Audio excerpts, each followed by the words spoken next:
community museum rather than an eco-museum, and that in some ways is very sensible, because the area covered by an eco-museum can be either quite small, it can be a town if you like, just a part of a town, it can be a big area of countryside with forests and lakes, or it can be anything in between those two sizes. It can be 150 kilometers from one end to the other, it can be 2 kilometers.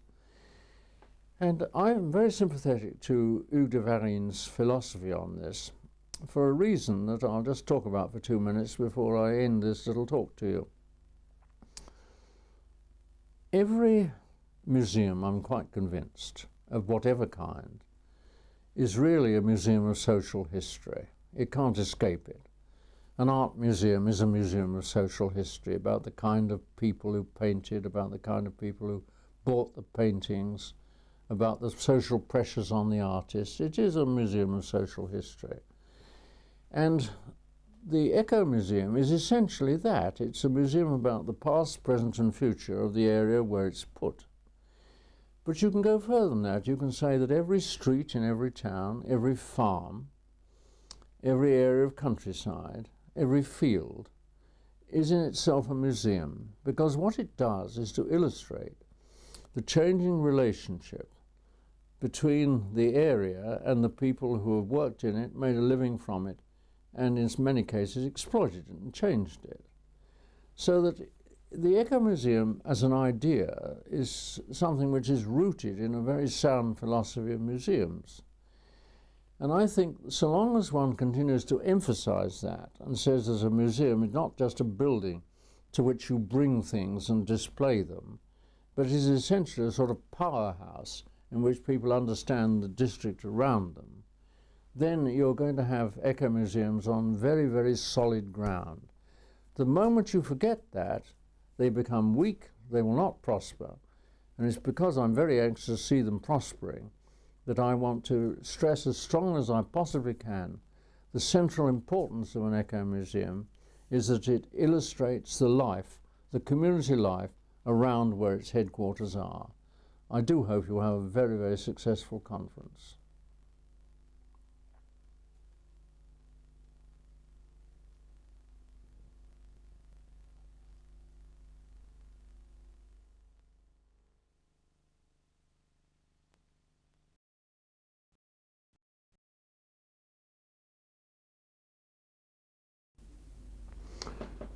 I love Lisbon. I've been here many times, and I'm very disappointed I can't be with you today, but there are occasions where that just isn't possible. And I felt that doing this on a video, but I know it's a poor second best to being here and able to ask questions of you and answer your questions, but I hope it'll give you some idea what I feel about this tremendously important subject. Now, I've called what I want to say the great hands-on swindle. Now, it's a very strong word, and I want to be able to justify using the word swindle first of all. I say swindle because the phrase hands-on means different things to different people, and sometimes I feel it doesn't really mean anything at all. It means to some people practical. Someone with hands-on experience has practical experience, so a carpenter would have hands-on experience of carpentry. A dressmaker would have hands-on experience of making dresses. To other people it simply means up-to-date, modern. And to other people it means, again, especially in the business world, having the kind of experience that allows you to communicate easily with the top of the firm.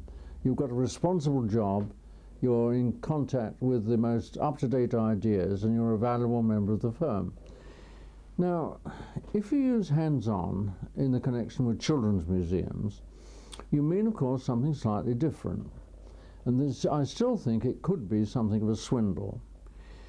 I have visited, for example, many science centers in different countries of the world, and it's been obvious to me that the children at these science centers are enjoying very much what they're doing.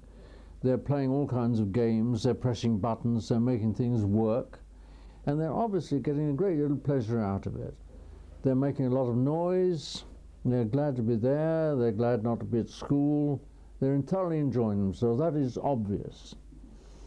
But what isn't obvious is whether they're actually learning anything.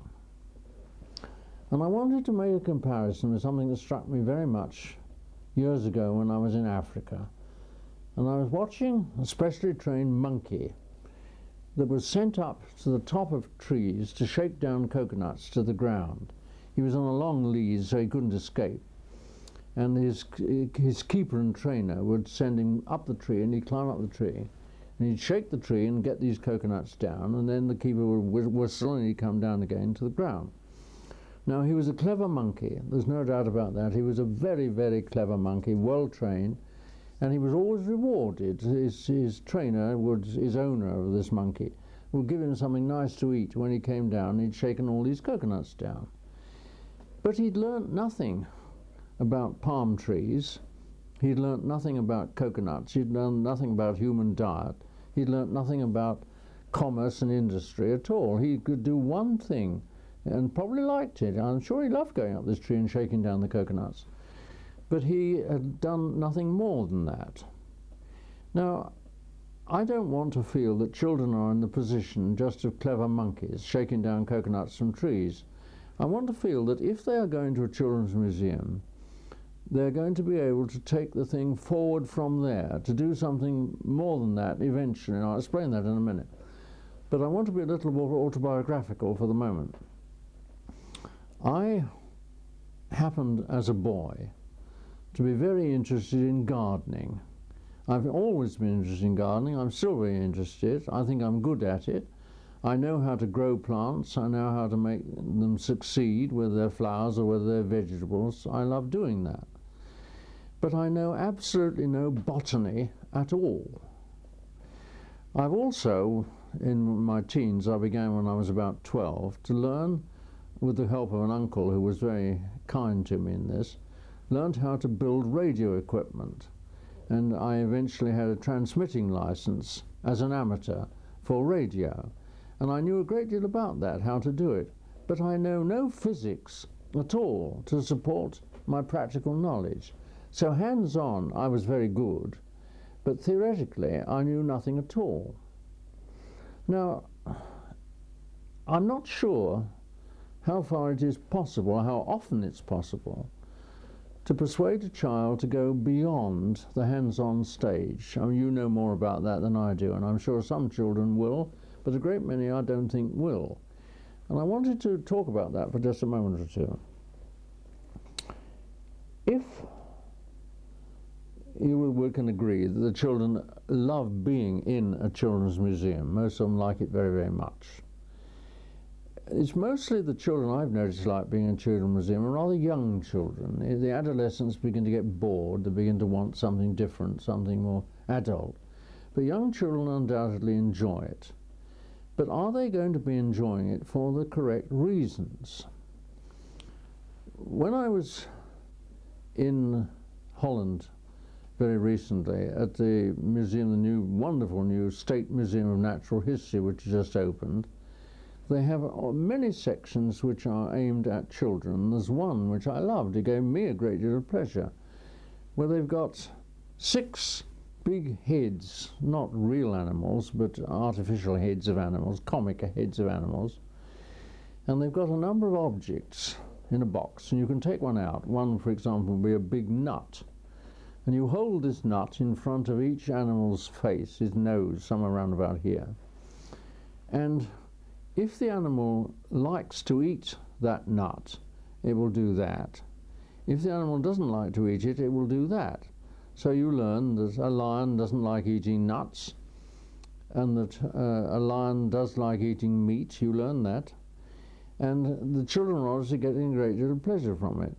But they're not learning any more than that. I mean, it's useful to know that animals don't all like to eat the same things, just as children don't like to eat all the same things. But you can't necessarily guarantee that you go any further. At that point, we get to something really much more fundamental. All of us know very well that at school we learnt a great deal from a teacher that we liked, and very little indeed, if anything, from a teacher that we detested. I, for example, learnt very little mathematics because I detested the teacher of mathematics. I learnt a great deal of history and was very enthusiastic for it because I loved the teacher of history. Now, what you've got obviously to do is to create what I think of as a bridge of pleasure across which ideas can move. That if the teacher is sympathetic, if you like the teacher, then it's easy for the teacher to move ideas across this bridge. So I'll agree with that. I mean, I don't think there's any dispute about it. But what I don't agree with is that the crossing of the bridge or the construction of the bridge is automatic. I have talked to many teachers and members of the staff at children's museums and science centres and said, look, it's okay, but what are these children actually learning? Are they learning anything? Are they doing anything more than be clever monkeys? And sometimes the teachers don't understand what I'm saying. They say, yeah, they must be learning something because they're enjoying it so much. And I say, I don't believe this. If you enjoy something, you're not necessarily learning anything. I mean, supposing, for example, an adult gets enormous sexual pleasure out of sexual pleasure. Is the adult necessarily learning anything more than the sexual pleasure? Or is it just something for its own sake? The adult will learn all kinds of things as a result of the sexual pleasure. He'll learn, or she will learn, that there'll be great dangers in it. They'll learn that, a certain philosophy. But they won't learn any more than that. If I enjoy eating, what am I necessarily learning about human diet? I do enjoy eating very much indeed. But does it go any further than that, you see? You can't simply say that the pleasure is an end in itself unless that is your philosophy of life. If your philosophy of life is that pleasure is an end in itself, if you're a complete hedonist, then of course you won't ask this question. You won't say, where do we go from here? At the Science Museum in London, they have a very important person on their staff who at the same time shares the job with Imperial College, which is nearby. He is the Professor of the Public Understanding of Science. Now, the job of this person is to show the public why science is important, to introduce them to scientific principles, and to hope that they go from there to studying the subject. So that if they get interested, for example, in the Department of the History of Medicine, some of them may want to become doctors later on. Whether that's a good thing or not is not necessarily true, of course. But I've asked this person, who is a very sympathetic, nice person, what does the public understanding of science really mean?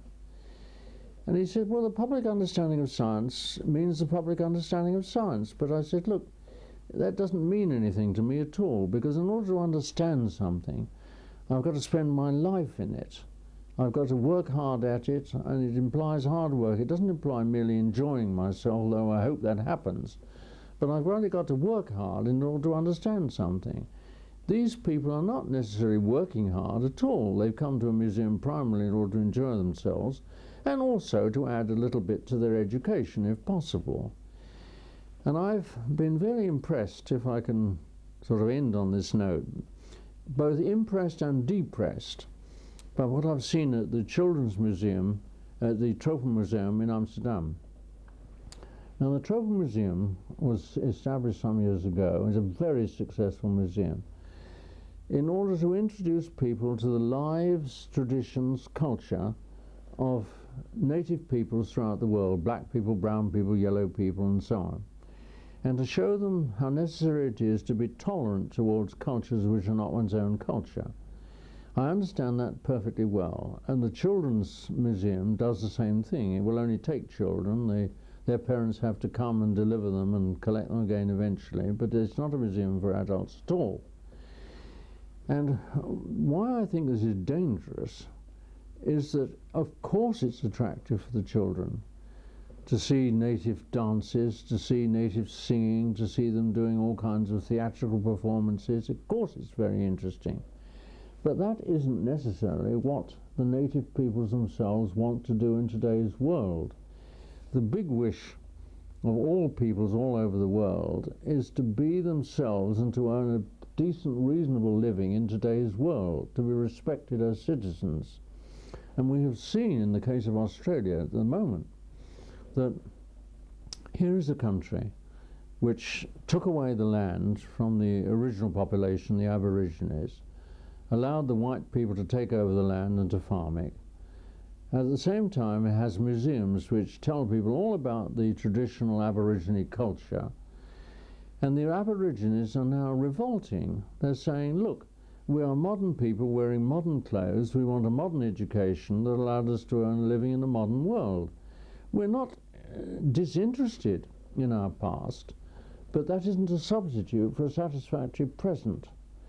And I think that that is the real danger of this kind of museum, that you get people too interested in the exotic elements of the culture, not realizing that isn't necessarily what the people themselves want from their own culture. So I hope that one of the results, possibly the main result of this conference that you're attending, and I wish I were, is that in the first place, you will see that the point of pleasure in children's museums is to introduce them to bridges across which future ideas can cross. And secondly, that you will get some of them at least interested in working hard to learn more about what they're getting pleasure from. If you simply stop at the pleasure point, you're only doing half a job. I do hope you have a very successful conference.